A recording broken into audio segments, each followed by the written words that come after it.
Welcome to 2023 with Agnes Kunkel.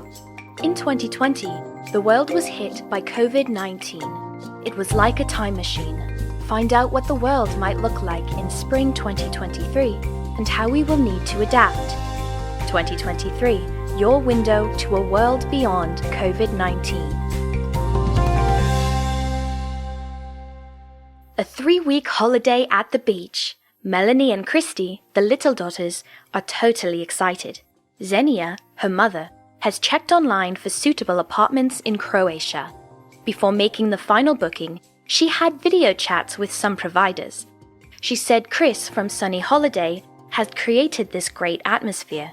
Where such a person works, it could only be a nice, chill holiday. A video-animator is the job title for people like Chris, who use video chat to support their customers before, during, and after the holiday booking. Chris is helping with the packing list, giving information about the necessary travel documents and events they might attend during their stay. Thomas, her husband, is shaking his head. You could have read all of this on the website. Boy, that's marketing. He gets paid for that, Xenia laughs. Who reads some boring stuff? Chris will stay in contact even after the holiday. The internet and video chats will make it possible. He organizes hangouts for the sociable ones so they can chat and swap pictures. For those who are on the quiet side, it's simply a few posts and likes on the guests' profiles.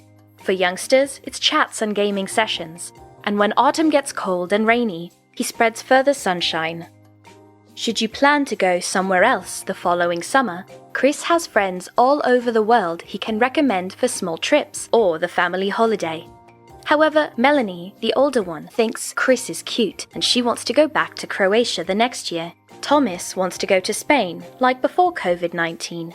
Recently, while surfing, he noticed how much had been invested in the hotels in Mallorca since COVID-19, and that he was flirting with the video animator Ines from Palm de Mallorca is just rubbish only Xenia could have imagined.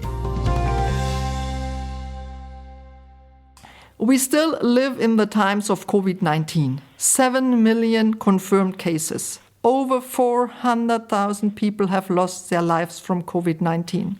The hotspots are moving from Western Europe to US, Brazil and Russia. According to a British pharmaceutical giant, a vaccine will be available in large quantities as early as September 2020. Today is Monday, 8th June 2020. Today we speak to Tamara Bojanic from Croatia, from Tara Travel in Rijeka. Tamara, you describe yourself as traveler, philosopher and explorer. You have lived in the UK, Switzerland, Italy, Japan and Qatar. You have traveled to over 40 countries worldwide.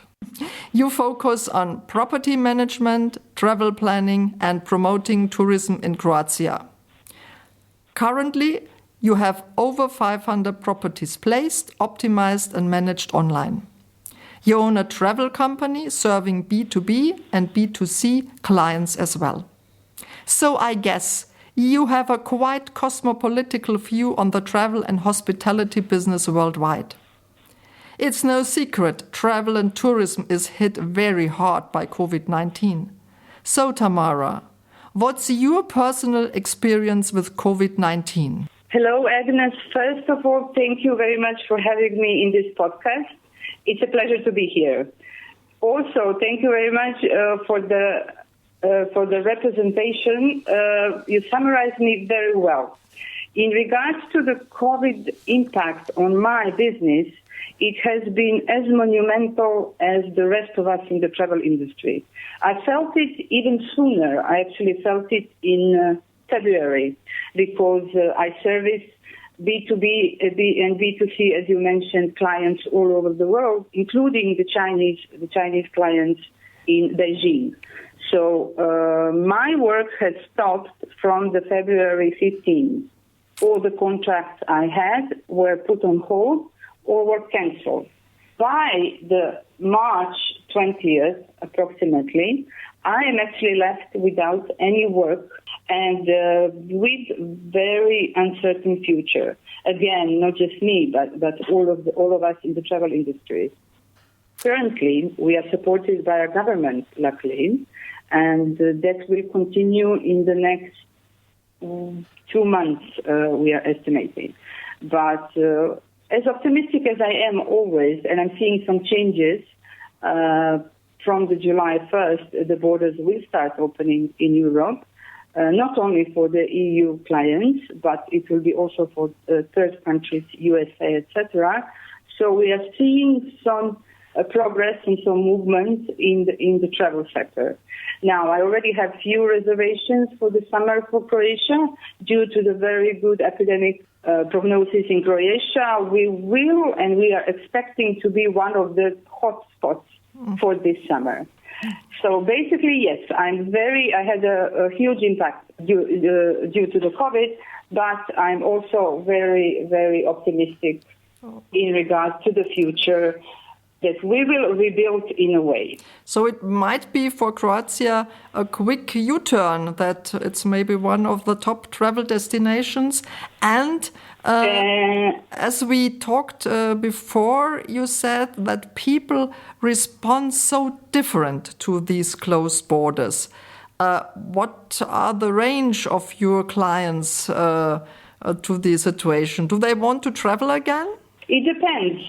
It all depends on many factors. It depends on the age, mentality, profession, business travelers, digital nomads, travel bloggers, even influencers. I have some clients, influencers as well. Basically, all of us in the travel industries, our lives have been stopped. Responses vary. Now, I will put them in 3 groups. From those that are actually minimizing the threat of COVID, whether the one to come or whether one we have experienced, and eager and can't wait to continue with the travels. Now here I would put digital nomads, millennials, and even this new C generation that is coming up. Towards the group where I will put, families, travelers, tourists mostly, that are rationally and sensibly they evaluate their situation and carefully choosing how, when, and if they will travel. And then you have this other extreme. They will change completely their ways. They will. That also applies to digital nomads as well. Due to the scars of the impact of COVID, they might completely change their way of life, meaning they will stop traveling with work, with this remote work, business travelers as well. Here we have impact, of course, in the companies that will reduce business travel due to cutting costs and the dangers of the employees getting ill in a foreign country. So, yeah, I would put them in these 3 groups, from what I have noticed from my clients and the current experiences that I have. But definitely we have some that are very, very eager to travel. I'm more on the careful side, so not to go to any risk which are not necessary. But I can understand that people are really very different. And some people, so you say, or waiting or eager to travel again. So that's good for your business. You would be, this is the clients I'm having now. You will be in the middle group, the one that are rationally, sensibly evaluating the situation. That's where I would put myself as well. But as I can tell you, I am traveling very much business-wise, and when you are locked down for such a long time, to my feeling, you get eager to travel again. You absolutely do. All of us do. And when I look to your homepage and the beautiful pictures from the blue sea and the beaches, something in me says, Agnes, do we want to go there? But as we talk about this wonderful, beautiful sea and the beaches in Croatia, governments handled COVID with different approaches, and governments handle the opening again of the countries different. When we stay with the Mediterranean countries, how do you think tourism will look like in spring 2023 from Spain, Italy to the countries, Croatia, Greece, maybe even in the north of Africa? Will tourism be in these countries the same, or will you think COVID has left some traces and it will be different for these countries? There is one word in the travel industry, not only in the travel industry, that is used. This is unprecedented. Now, this situation has never happened before. We have borders closed. We had borders closed. We had the world stopped. Imagining the impact of something like Angela Merkel, I don't have it in my mind. She had this beautiful quote in regards to the closing borders. In the summer of 2023, the government now, guided obviously by the health experts, and all joined in international efforts with WHO, etc., they have a major role in tourism now. First, they saved our lives, and now they are trying to save our economy. This is what I have mentioned earlier. And not just for all of us in the travel industry, but until we have a vaccine, and while there is a threat of COVID, government will play a major role. And the situation, that goes for the Mediterranean as well.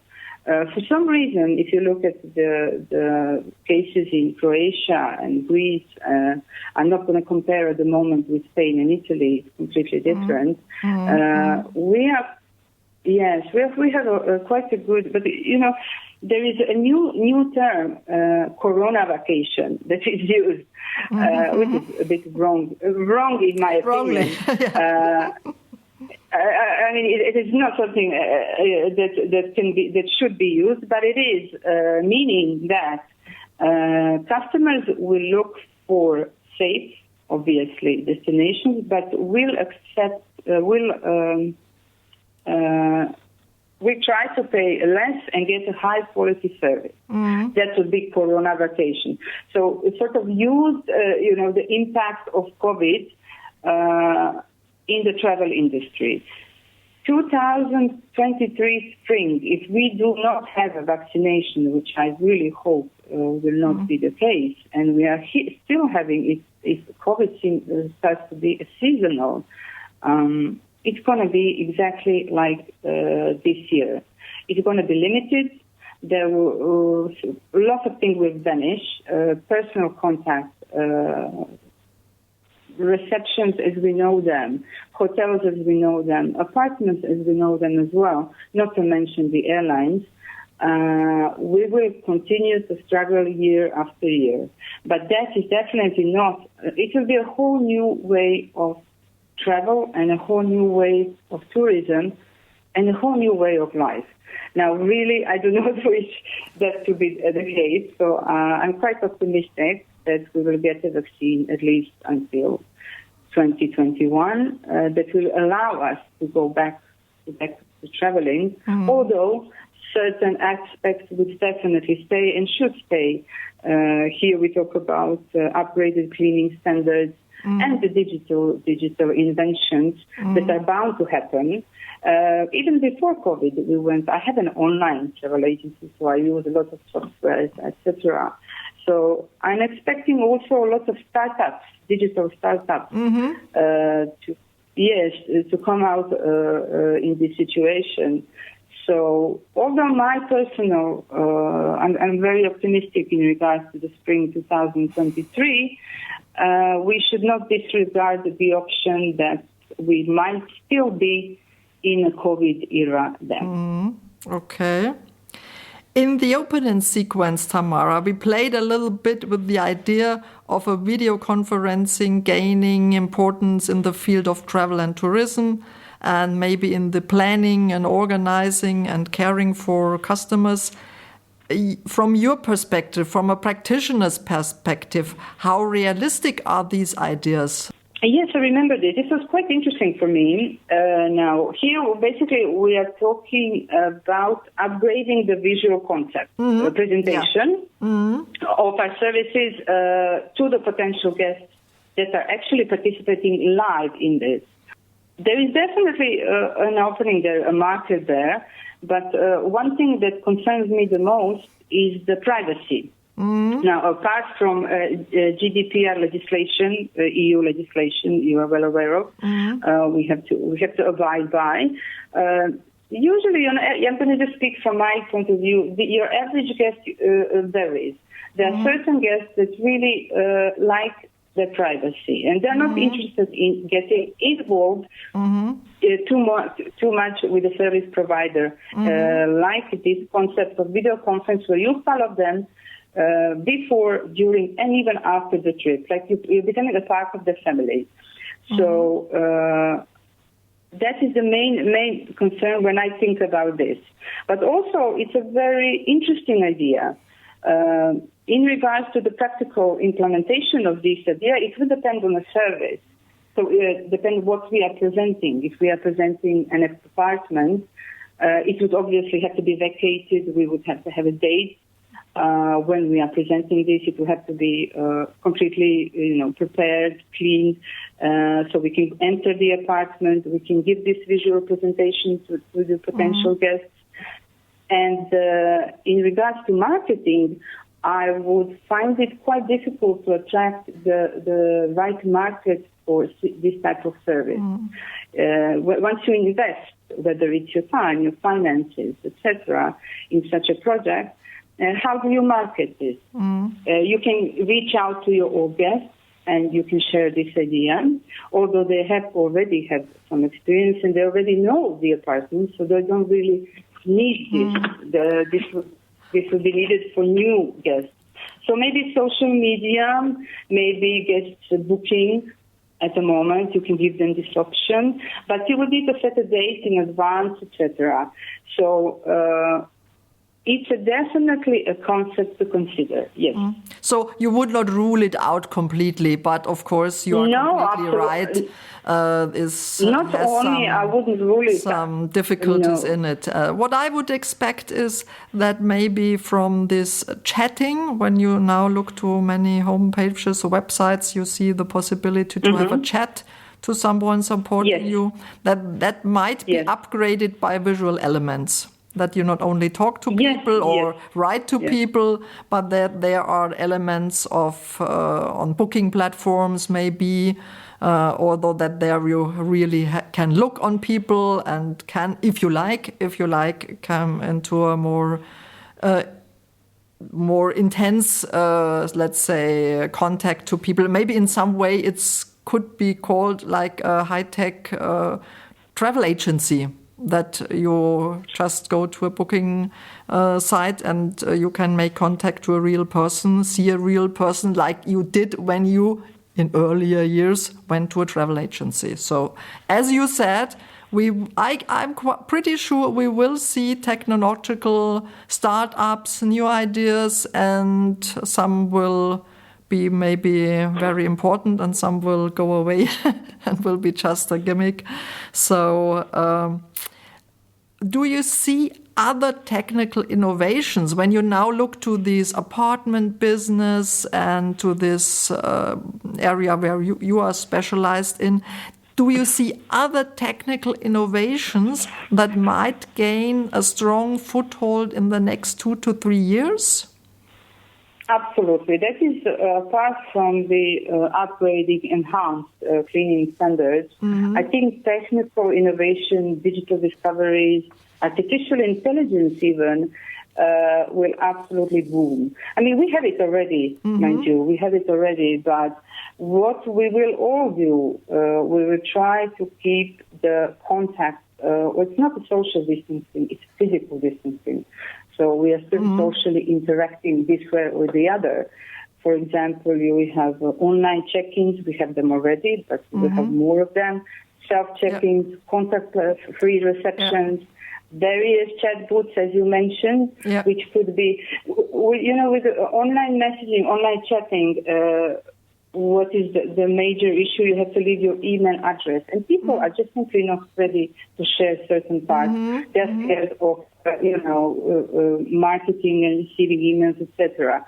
So if we approach this gently, smartly, yes, absolutely. I mean, I love this idea, and especially with us, with small travel agencies. We anyway offer a very personalized service. This is not, we are involved. I as a travel agency owner, I'm very involved into all parts of my business. Unlike a big group, they have certain, departments. And since I'm the only one, for me, it would be a great idea to play with, to give it a try.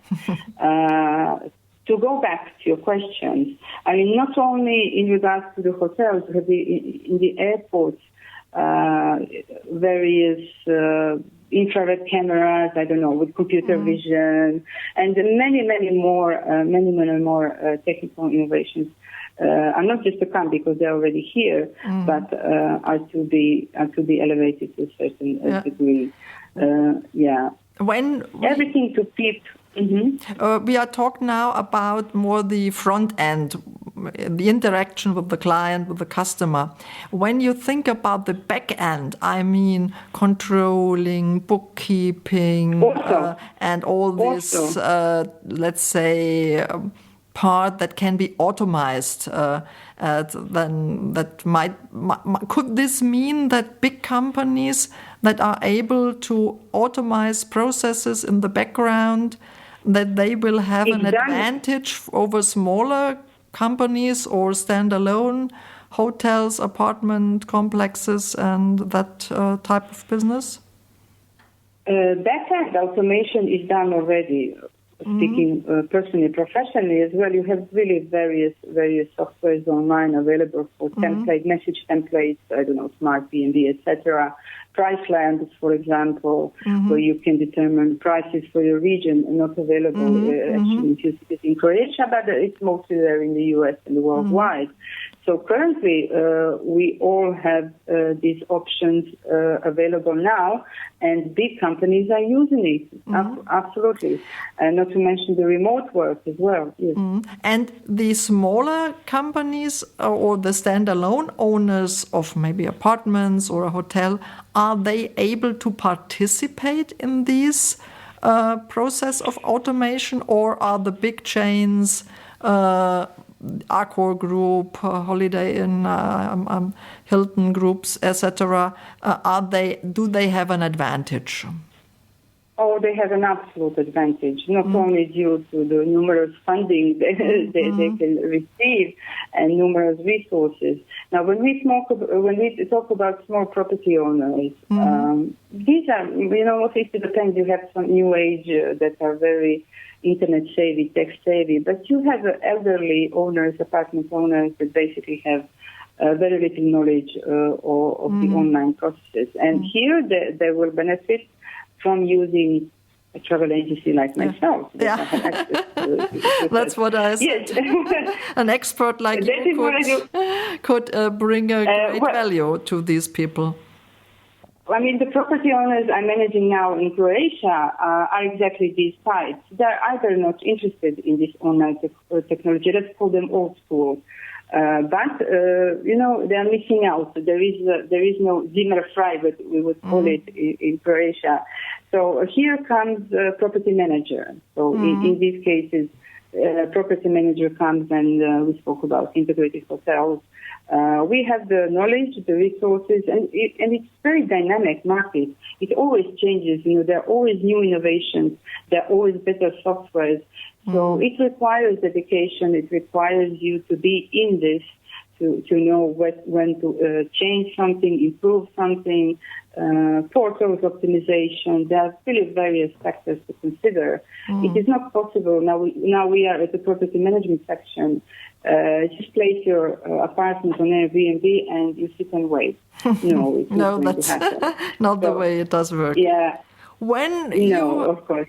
When you have a general view on the economic climate for the hotel and apartment business in 2 to 3 years, will it be, and now let's have an optimistic view, and this will work with the vaccine and we will have it in the end of 2020. I'm there. That was one of my first ideas that I said we will have it much easier. They were working all around the world, all this, yes, sure, and they will save it. We are good in scientific solutions, so they will save it very quickly. So let's have the optimistic scenario. We have a vaccine in the end of 2020, not only on the paper, but really in the bodies of the people and many people, so that at least here in Western Europe, we have the chance who wants to get a vaccine, he can get a vaccine.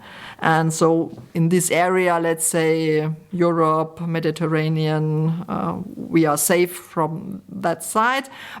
But of course, maybe we are working on the economic fallout side. So when we see 2 to 3 years, will we see still some overcapacity maybe as people are reluctant to travel? Or will it be cheaper? Yes. Will it be more expensive to travel? Will hotels and apartments earn more money or less money? Will people invest in the sector, or will people leave the sector as it is no longer of interest and the margins are very low? So what would be, in an optimistic medical scenario, what would be your guess? Well, even with the optimistic scenario, you have to keep in mind that the past 3 months and the next 3 most probably have left and will leave really huge impact, economical and financial, on most of us in the travel industry.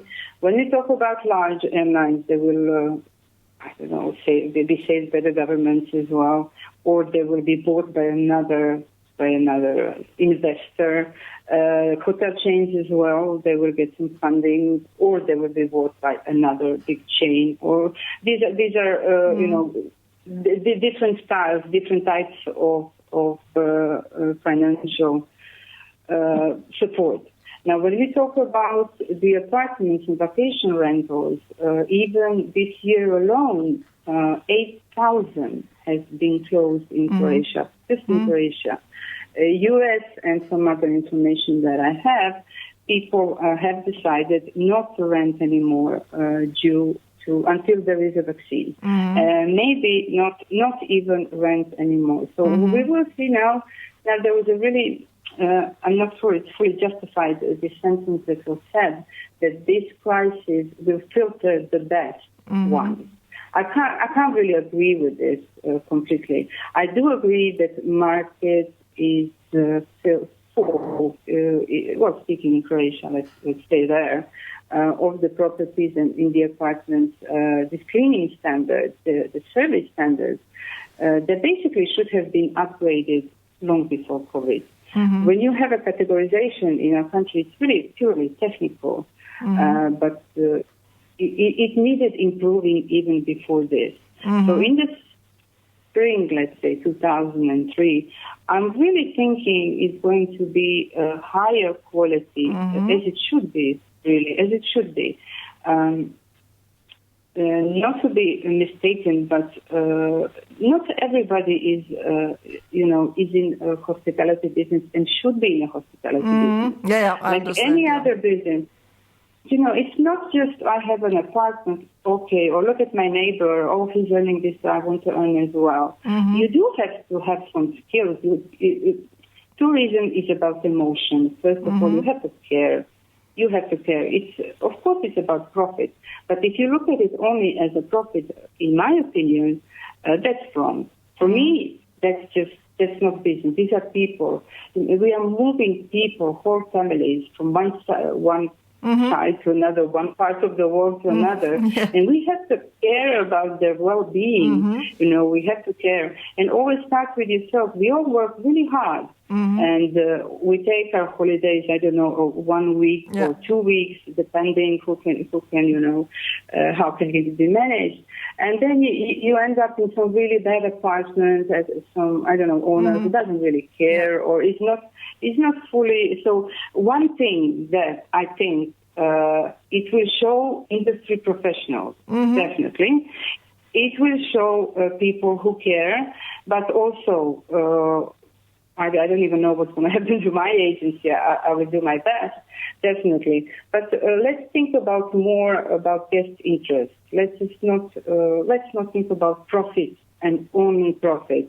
So that is my optimistic view. In regards to the prices, well, it sounds negative, but it's really positive. In regards to the prices, now we are all heading towards recession. Now, this, I think, globally.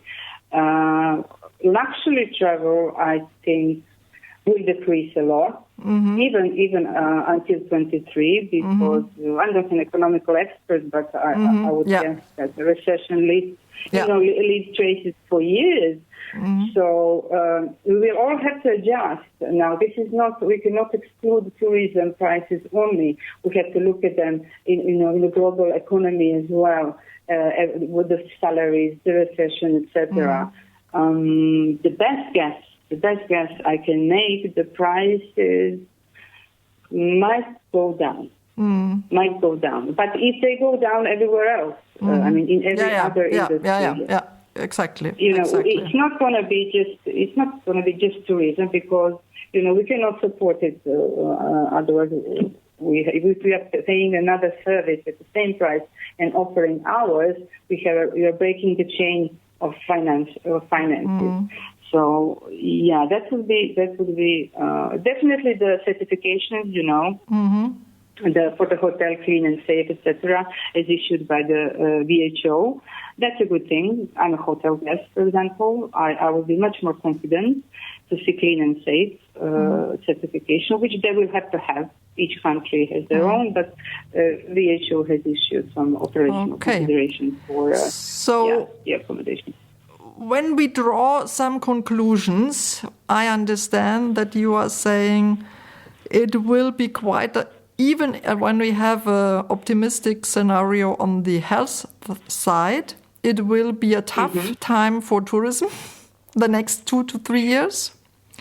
We will have, in any case, much more concern of customers about hygiene standards, service requirements, and that stuff, where you say hopefully this will do some, let's say, that will improve the standards in the industry all around the world, hopefully, that we will see a quite busy private segment, holiday segment, but people will be price conscious due to maybe a tense economic situation, maybe having only, maybe being not employed or only partly employed, that we will see technical innovations, that video conferencing might be part of it. We are not sure. It's quite demanding, but you said maybe startups arise in that area. We might see some advantage for bigger companies, which are able to even more automate processes in the background and invest more in their brands and consumer loyalty and promoting their standards and hygiene standards and that stuff. And though that's maybe a good time for families to travel when they can afford it, that they might find better standards, that they might find technical innovations, and that they maybe come to Rijeka enjoy summertime and a good holiday in Croatia.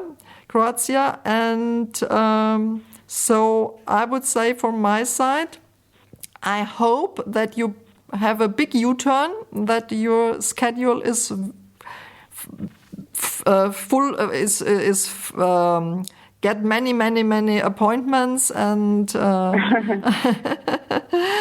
looks very well. That you have a nice autumn where it's good to travel to your country, and that you have a lot of sun in the autumn. As I guess in the September, October, November, maybe many people start traveling again when we hopefully have the medical side better solved more or less. And though I would suggest, Tamara, let's stay in touch. We have still some time till spring 2023, and I would think it could be very nice and very interesting, maybe in half a year or 1 year, to talk about our guesses and our ideas and how it all went out and what we then will do as a guess for the spring 2023. What do you think about this? Absolutely. We are all very curious to see what will be the new normal in 2023.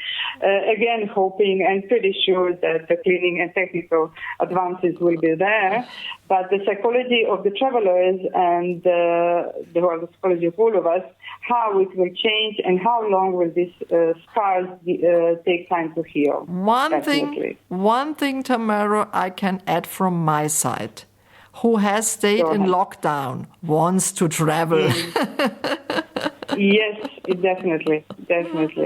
So, good luck, and we stay in touch. Thanks a lot, Tamara. Bye-bye. Thank you very much, Agnes. Bye-bye. Thank you.